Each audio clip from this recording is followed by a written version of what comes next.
Hey guys, this video we're going to be replying to the comments you guys left on our Instagram, Fittipaldi Brothers. So these are the questions and our answers. Let's go. What is your dream car?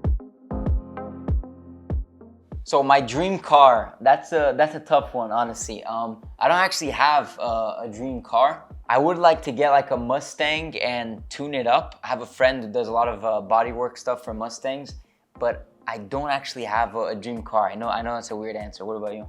So my dream car is the Senna GTR McLaren. That's because you recently drove it. Yeah, that's because I recently drove it. So before I drove the car, it was not my dream car. But after driving it, it was absolutely amazing. It was an unbelievable car to drive, and I was surprised. So I would love to have that car one day. Okay, I would too, probably. Yeah. What was the toughest car you drove? The toughest car I've driven up until now has been the Formula 2 car. It's a very difficult car to drive because we don't have power steering.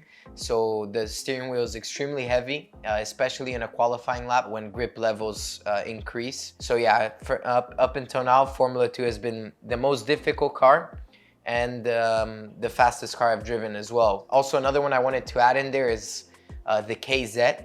It's a go-kart, and that is, for me, extremely, very difficult. Yeah, I have to agree with the KZ, man. The shifter kart is super, super tough on the body. It's a great training for drivers in the off season. For me, the race car that was the most difficult to drive is the Indy car. Similar to what Enzo said about Formula 2, the Indy car, they have no power steering, so it's like a beast to drive it. I mean, there's corners where you could barely turn the wheel. So like your physical ability is what limits you sometimes in the corner. No, but you cannot turn the wheel. Yeah, like you're literally in the corner like this, and you're struggling to add more lock onto the wheel because you just can't. The steering wheel is just so heavy.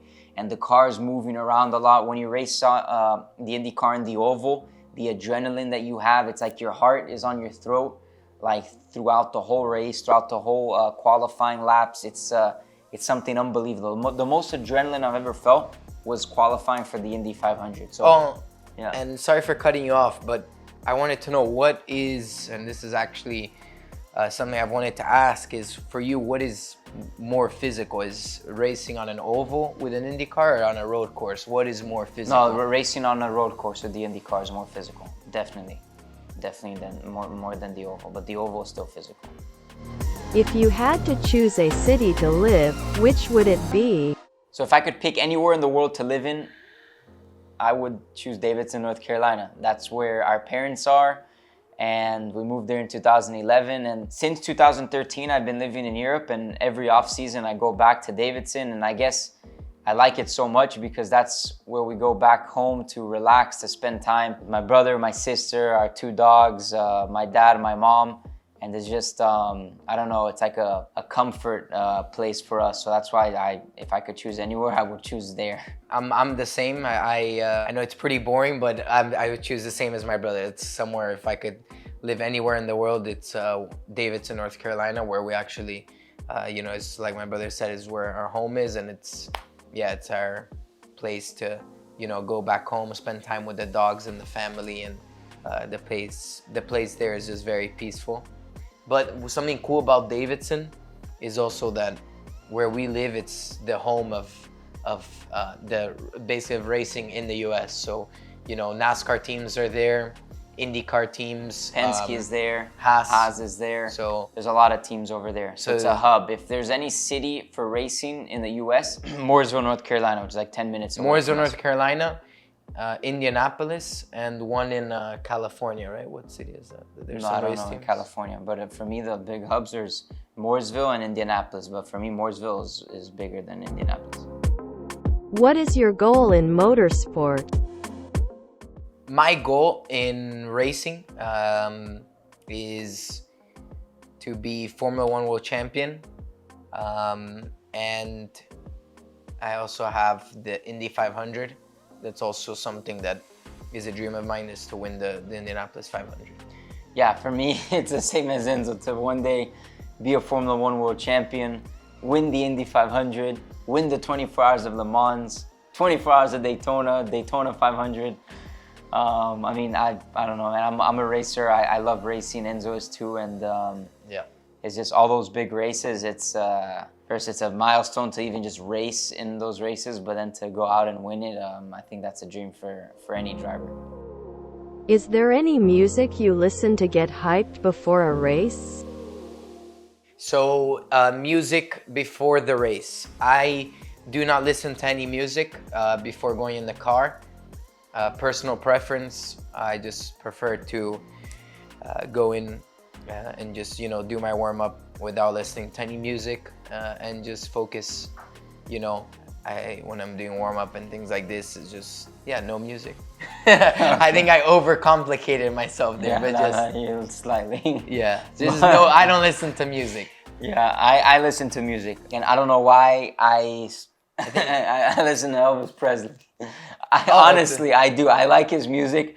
I watched a movie of his that came out a couple months ago, and I don't know. The Elvis movie. Yes, the Elvis movie. Sensational movie. I It's cried. good. I cried at the end of the movie. I was emotional, and because of that movie, I became an ultra hardcore fan of Elvis Presley. And so sorry, you're not an ultra hardcore fan of them. They are really legit ultra hardcore fans. So you're a fan of Elvis Presley. I know, but don't but compare to ultra hardcore. I even bought his costume and a wig of his, and yeah, it's in my room. Yeah, sure, fine. All right. But yeah, I started listening to, I don't know, some of his music, and yeah, probably a phase that I'll go through. Then I'll probably go back to listening to some Eminem and Drake stuff that I like as well. What is the highest pressure moment you've had in your racing career? So the moment with the most pressure I've had in my racing career was qualifying for the Indy 500. For me, the adrenaline I had just lining up for qualifying was something that I've never felt before in any other race or qualifying that I've ever did in my life. It's such a big event. The teams put so much preparation, like months in advance, just to get the car ready, the car fine-tuned, all the bodywork perfect to have the fastest car for the Indianapolis 500. And when you're going out there to qualify, only 33 cars qualify. The year I raced in 2021, I believe there was 36, 37 cars. So 3 or 4 cars were going home. And we had speed, but if anything happened in qualifying, if you crash, the car breaks down, doesn't matter. You're going home, doesn't matter who you are. As you guys saw, remember Fernando Alonso with McLaren? They went home. They had everything ready for the race, didn't qualify for the race, and had to go home. So when you line up, actually, they choose the lineup order for qualifying through like a lottery. So you pick a ball out of a bowl. I picked number 15, so I was the 15th car to go out and qualify. When there's 3 cars in front of you left to go out, that's when you get in the car. And I remember my heart rate was like at 160, 170, like before I even got in the car. I had to calm myself down. You get in the car, then you wait for the marshal to tell you to start your engine and go. And by the time you leave the pits, you're flat out and you hold it wide open for 4 laps. And that was the most pressure I've ever felt and the most adrenaline I've ever felt. And we qualified 13th for the Indy 500 and won the fastest Rookie of the Year award, which I'm super proud of. So my race that I had the most pressure is still when I was going into a title fight in my Italian F4 championship. When I won the title, we were going into the last race.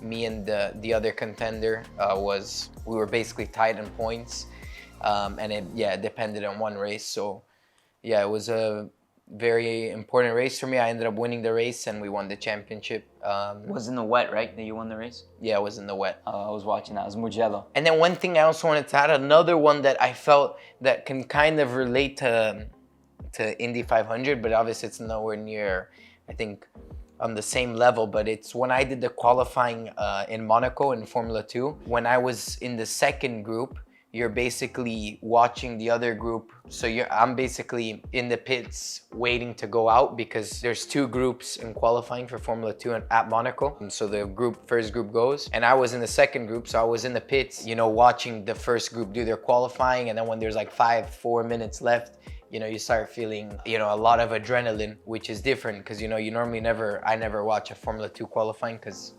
I'm doing the Formula 2 qualifying. So yeah, the way they do the format at the Monaco Yeah, it F2. hypes you Yeah, up it more hypes than you what up. you're used to. That's the thing that it catches you off guard. Which is cool. Yeah, I like it.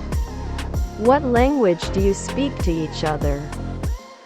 So between us, we speak, we speak English, Portuguese. Honestly, those are sometimes a little bit of Spanish. He has a Mexican girlfriend. Yeah, my girlfriend's from Mexico, so we speak a bit of Spanish. We speak a bit of, mainly we speak Portuguese and English, but we do speak Spanish. And the Italian. No, I don't speak, no, not with me. I speak a little bit. Yeah, I speak Italian too, but you don't even know. Okay, that's good to know. Who is faster, Pietro or Enzo? I'm faster. I have to say I'm faster because I have more experience and I'm also better. I'm not. It's a normal question. I think if you ask any race car driver this question, they're always gonna think they're faster. So I think I'm faster than Pietro. Pietro thinks he's faster than me. So I guess we're gonna have to decide that on track. One day we'll race together and we'll find out. Honestly, that would be a dream to race together. Yeah, that would be. Like in a proper category. And I know it's not coming. Like a It's random coming race. soon. That would be so cool. I've never driven the same car as him and be able to like compare data or driving styles. Like I see his driving style, but like when you're driving with another driver and you're comparing the data and the onboard, you go like, oh, he likes a car that's more oversteery or more loose, or he likes a car that's more understeer. I think I know what he likes, but I don't know. But if one day we can race or drive the same car, it'd be cool to like compare data and see who's better at what. Because every driver has their own strength, you know? I'm sure it's gonna happen soon. Yeah, that'd be cool. Well, thank you guys for watching the video. It was a pleasure to have you guys up to this point on the video. Leave a like, subscribe to the channel, drop a comment on ideas that you think we should do on future videos, and we'll see you guys soon. Yeah, thanks guys. Hope you're enjoying the new Fittipaldi Brothers English channel. See you.